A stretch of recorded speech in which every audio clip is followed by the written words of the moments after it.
ఆంధ్రలో ఉండే జంధ్యాల పాపయ్య శాస్త్రి అనే కవి తెలంగాణ వాడిని తారక్యాంధ్రులు అని అంటే తురకం కలిసిన తెలుగు ఉంటుందని కించపరిచేలా అన్నాడు.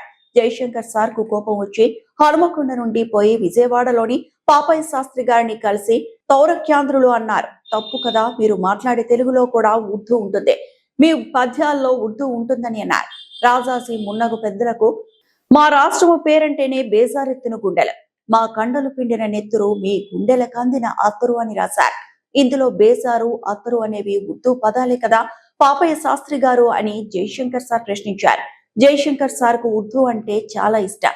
సార్ ఉర్దూ మాట్లాడుతుంటే వినడానికి మైనార్టీలు చెవులు కోసుకునేవారు అని బీఆర్ఎస్ ఎమ్మెల్సీ దేశపతి శ్రీనివాస్ అన్నారు. జయశంకర్ గారికి అంటే జయశంకర్ గారు హైదరాబాద్ సంగమ సంస్కృతికి అంటే హైదరాబాద్ సంస్థానం, హైదరాబాద్ అంటే నగరం కాదు, హైదరాబాద్ అప్పుడు ఒక దేశం, హైదరాబాద్ తెలంగాణ ఒక దేశం, హైదరాబాద్ సంస్థాన సంస్కృతికి ప్రతీక ఆయనకు ఉర్దూ అంటే చాలా ఇష్టం.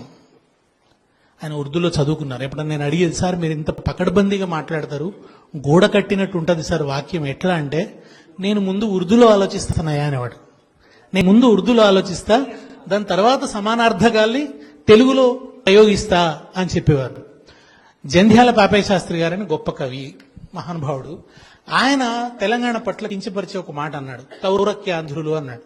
జయశంకర్ గారికి కోపం వచ్చింది, అంటే తురం కలిసిన తెలుగు ఉంటుంది అని. జయశంకర్ గారు వరంగల్ నుంచి బయలుదేరి విజయవాడ పోయి జంధ్యాల పాపయ్య శాస్త్రి గారిని కలుసుకున్నారు. ఎవరు మీరంటే, నేను హనుమకొండ నుంచి వస్తున్నాను, నా పేరు జయశంకర్. ఎందుకు వచ్చినారంటే, మీరు ఈ మాట అన్నారు, ఇది తప్పు కదా అన్నారు. అని ఒక మాట అన్నాడు జంధ్యాల పాపయ్య శాస్త్రి గారితో. మీరు మాట్లాడే తెలుగులో కూడా ఉర్దూ ఉంటది, మీ పద్యాల్లో ఉర్దూ ఉంది అని చెప్పినాడు. నా పద్యాల్లో ఉర్దూ ఎక్కడుంది అన్నాడు. వెంటనే 2 పద్యాలు చదివి చెప్పినాడు. రాజాజీ మున్నగు పెద్దలకు, అంటే మద్రాసు రాష్ట్రం ఏర్పడాలని వాళ్ళు మద్రాసు రాష్ట్రం నుంచి విడిపోవాలని పోరాడుతున్నప్పుడు రాసిన పద్యం. రాజాజీ మున్నగు పెద్దలకు మా రాష్ట్రము పేరంటేనే బేజారెతును గుండెలు అని రాసినాడు ఆయన.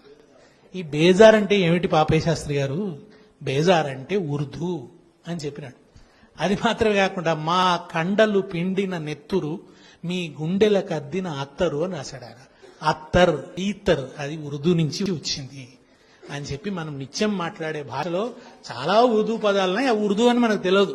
ముక్తసరి అంటాం, ముక్తసర్ ఉర్దూ, ఇట్లా చాలా ఉన్నాయి ఉర్దూ అని చెప్పినాడు ఆయన. ఎప్పుడు ఒక కవిత కోట్ చేసేది జయశంకర్ గారు, గాలిబ్ అనుకుంటా బహుశా.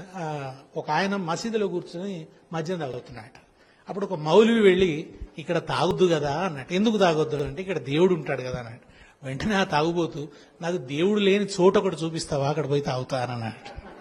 ఈ కవితను ఎప్పుడు జయశంకర్ సార్ అంటే ఆయన మాట్లాడుతుంటే సాహిర్ లూథియాన్వి, గాలిబ్, ఇట్లా అనేక మంది కవితల్ని ఆయన అద్భుతంగా కోట్ చేసేది. ఫసీ ఉర్దూలో మాట్లాడేది. మైనారిటీలు జయశంకర్ గారు ఉపన్యాసం వినడానికి చెవి కోసుకునేది. ఆ జయశంకర్ గారితో చాలా సాన్నిహిత్యాన్ని పంచుకున్న మహమూద్ అలీ గారు ఆయనకు నివాళిలా ఉర్దూలో సంక్షిప్తంగా మాట్లాడతారు. మరిన్ని అప్డేట్స్ కోసం మా ఛానల్ ని సబ్స్క్రైబ్ చేయండి.